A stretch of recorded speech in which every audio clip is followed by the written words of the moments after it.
Halo semuanya, kali ini, aku akan membagikan kisahku yang sangat unik, yaitu dengan pembantuku sendiri. Namun, yang membuatnya begitu unik, biarpun ia sudah menginjak usia 53 tahun, entah kenapa, aku dibuat kagum olehnya. Aku memanggilnya Bisalma. Bisalma orangnya bisa dibilang memiliki aura keanggunan dalam dirinya, sehingga membuatku gelap mata terhadapnya. Perkenalkan, namaku Andre, aku adalah seorang mahasiswa di salah satu universitas di Jakarta. Aku memang terlahir dari orang tua yang berada, sehingga, selama aku kuliah di Jakarta, aku tinggal sendiri di rumah milik orang tuaku, yang sudah lama dibeli olehnya. Aku berasal dari kota lain, sehingga, aku hanya tinggal sendirian di rumah tersebut selama kuliah. Karena di rumah yang aku huni di Jakarta tak ada yang mengurus, maka aku mencarikan seorang pembantu, untuk membantuku beres-beres rumah.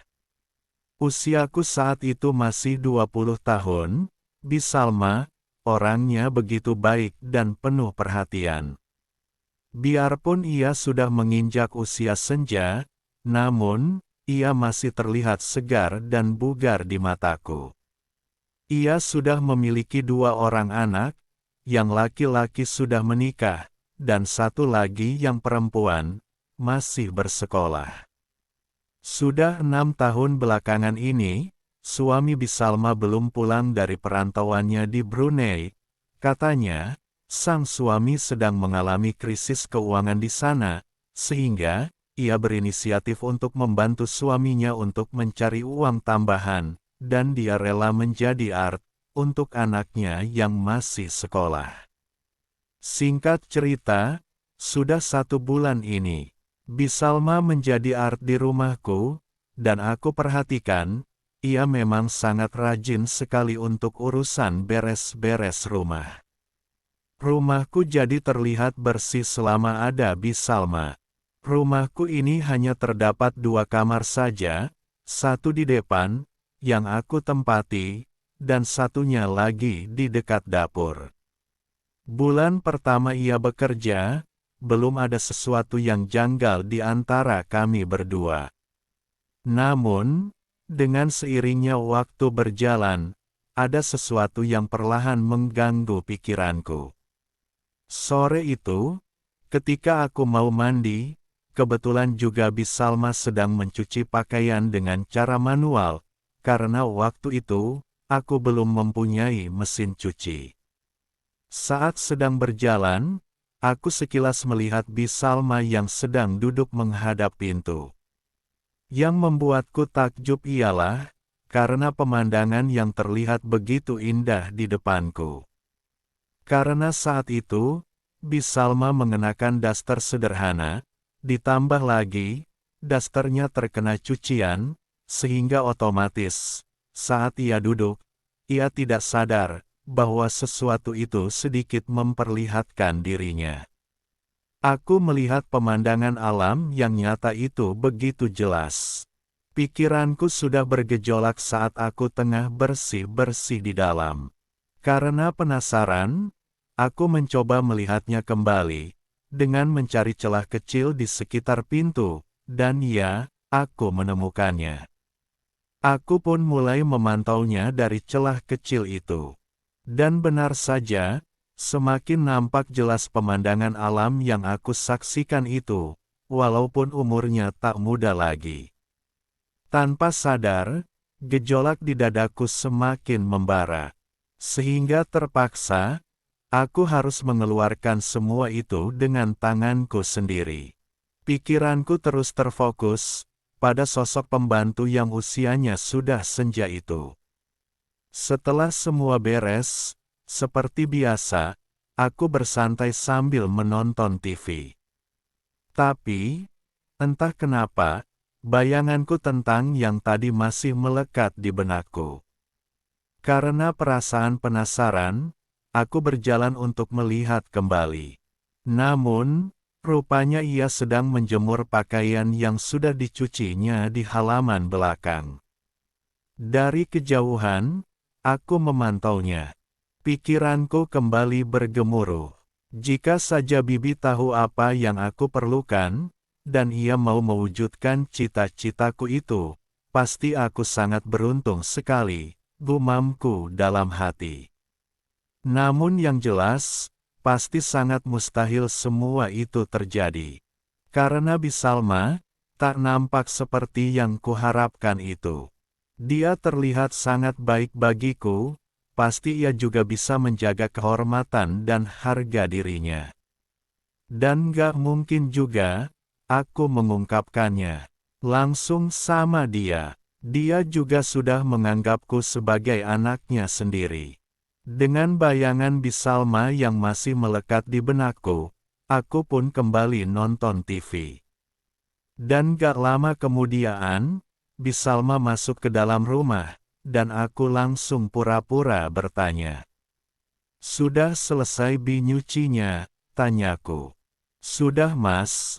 "Oh ya, kalau Mas mau makan, makanannya sudah Bibi siapkan di meja dapur ya Mas," sahutnya. "Oh, iya Bi, nanti saja, saya masih belum lapar," jawabku. Mataku masih tertuju ke layar TV, tapi, pikiranku telah melayang entah kemana. Bisalma, saat itu sudah pergi ke kamar mandi di belakang. Akhirnya, karena penasaran yang sudah menyelimuti pikiranku, timbul suatu perasaan yang aneh dalam diriku. Aku mulai berjalan ke belakang, dan terdengar air yang jatuh berhamburan dari dalam.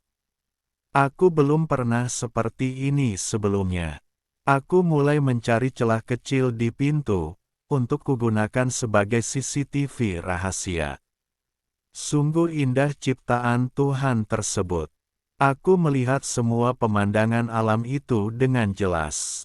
Hingga tak sadar, ia pun selesai dengan aktivitasnya.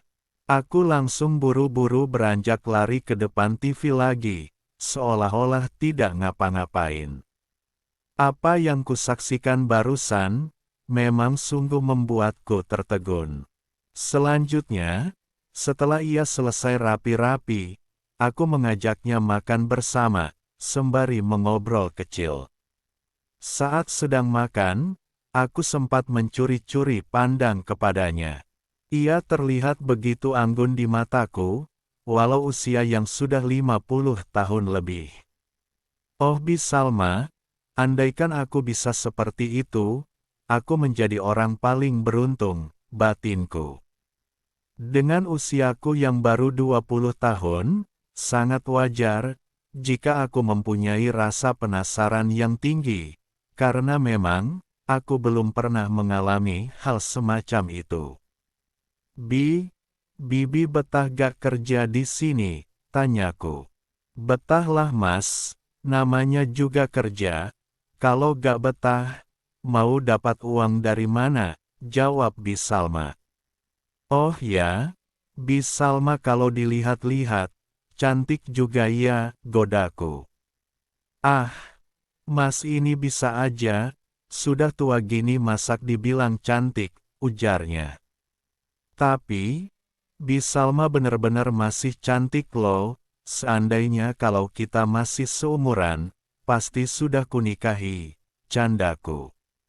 "Ah, Mas ini ada-ada aja," ucapnya lagi saat itu. Saat itu, aku masih belum berani ngobrol terlalu jauh tentang hal yang lebih sedemikian rupa itu. Aku takut, Bisalma jadi marah. Setelah selesai makan, aku kembali ke depan TV. Dan Bisalma pun juga ikut untuk menonton TV bersama. Selanjutnya, aku berpura-pura, jika badanku terasa pegal.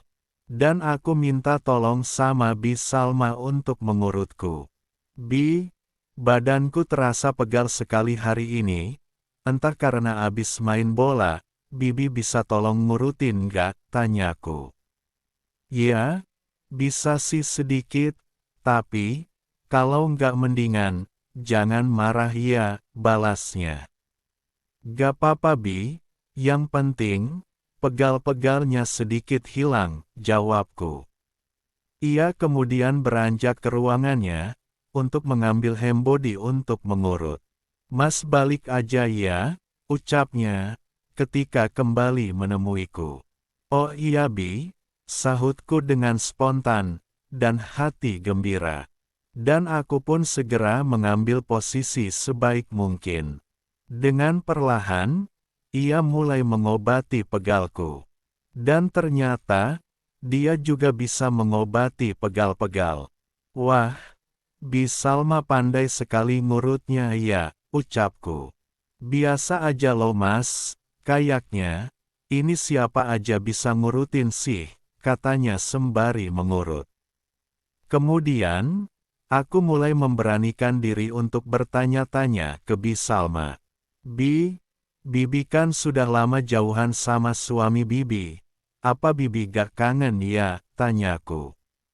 Ya kangen lah mas, tapi, ya mau gimana lagi, demi ekonomi, kalau misalnya kami lagi kangen, ya, palingan, telpon aja sih, jelasnya. Oh gitu? Suami Bibi pasti bangga ya, bisa punya bini cantik seperti Bi Salma. Pasti, Bi Salma dulu waktu mudanya, banyak yang ngedeketin ya, ucapku.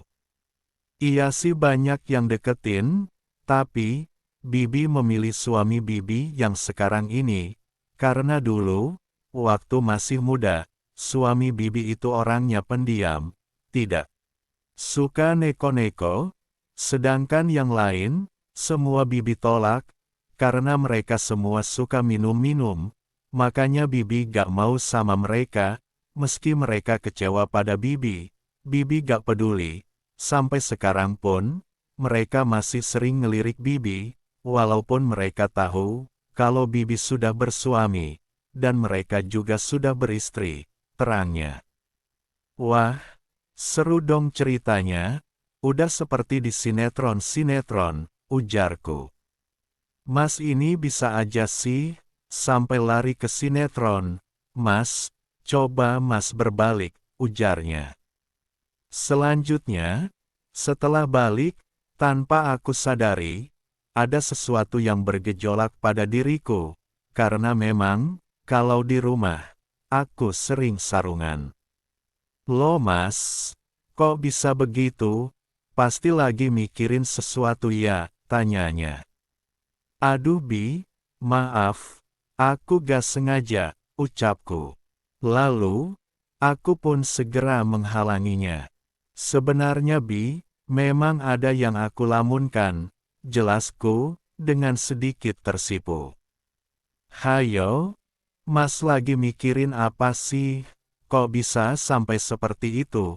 Tanyanya, dengan penuh penasaran. Aku pun mencoba menceritakan kejadian sore tadi, tanpa menyembunyikan sedikit pun. Aduh, mas ini bikin Bibi tersipu aja, sahutnya. Iya kan? Itu semua juga gak sengaja Bi, dan Bibi juga kan gak tahu kalau pas lagi Bibi nyuci pakaian tadi, ada pemandangan alam yang tersingkap, maaf ya Bi. Jelasku.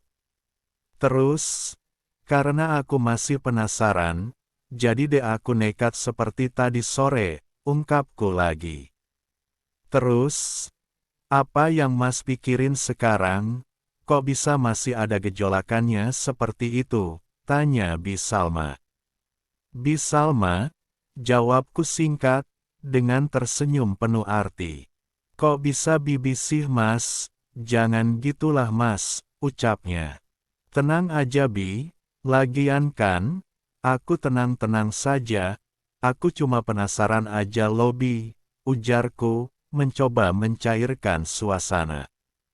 Tapi sebenarnya, aku sangat membutuhkan sesuatu di malam itu, namun, aku masih bisa mencoba bertahan. Mungkin sekarang, Bi Salma masih sungkan dan tak terbiasa, tapi lain kali, pasti udah beda ceritanya.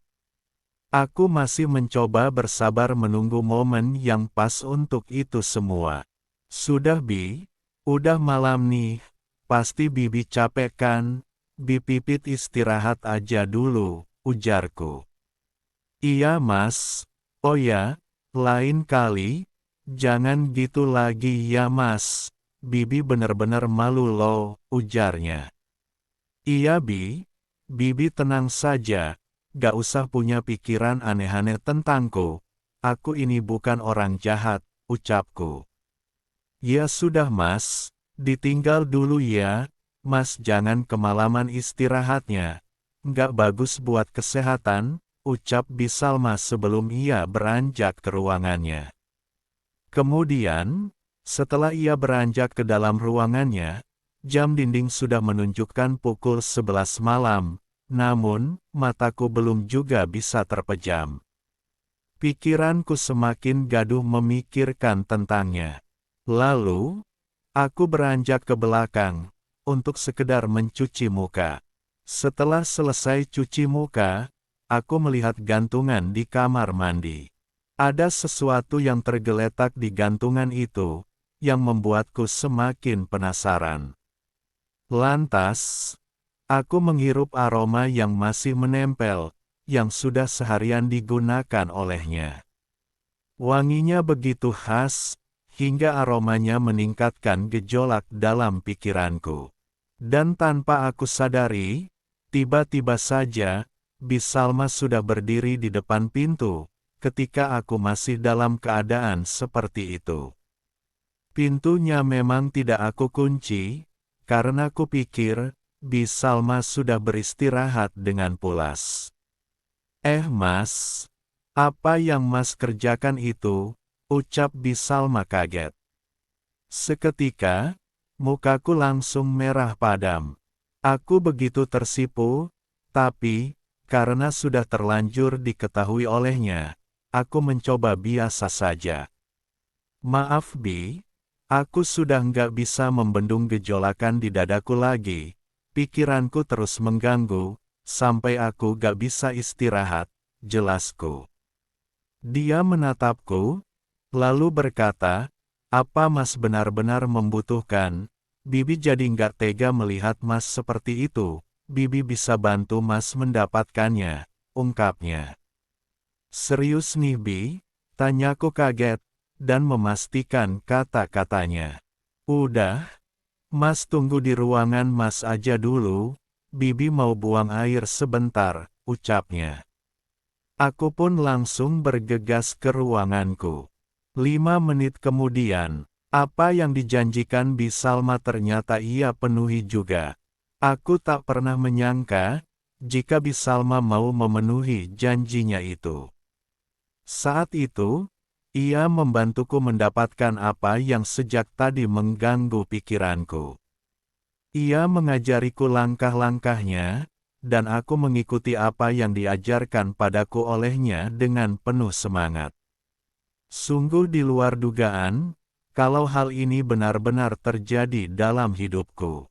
Bi, aku gak bisa menyangka, jika kesempatan emas ini terwujud, makasih ya, ucapku. Sebenarnya, Bibi itu sudah tahu apa yang Mas pikirkan, cuma, Bibi masih diam saja, karena, Bibi juga sudah pernah mengalami di usia seperti kamu ini Mas, jawabnya. Jadi, Bibi tahu semua apa yang aku inginkan, tanyaku. Ya tahulah Mas, memang kan awalnya dari penasaran dulu, lalu lama-lama, ingin mengalaminya. Itulah jiwa-jiwa muda, pasti semua melewatinya juga, jelasnya. Kemudian, kami membersihkan diri masing-masing, lanjut istirahat. Hatiku senang sekali, malam itu, apa yang sudah mengganggu pikiranku itu, akhirnya terwujud juga. Dan hari-hari berikutnya, tanpa malu-malu lagi, jika aku sudah membutuhkannya, aku langsung ngomong saja sama Bisalma. Dan ia pun selalu bisa menyanggupinya. Lagi pula, ia sempat berkeluh kesah padaku, jika ia juga sebenarnya sangat merindukan itu, karena suaminya yang sudah lama merantau. Begitulah kisahku dengan Bi Salma, hingga aku tamat kuliah, dan akhirnya ia pulang kampung, dan kini, aku juga sudah tak tinggal di rumah itu lagi.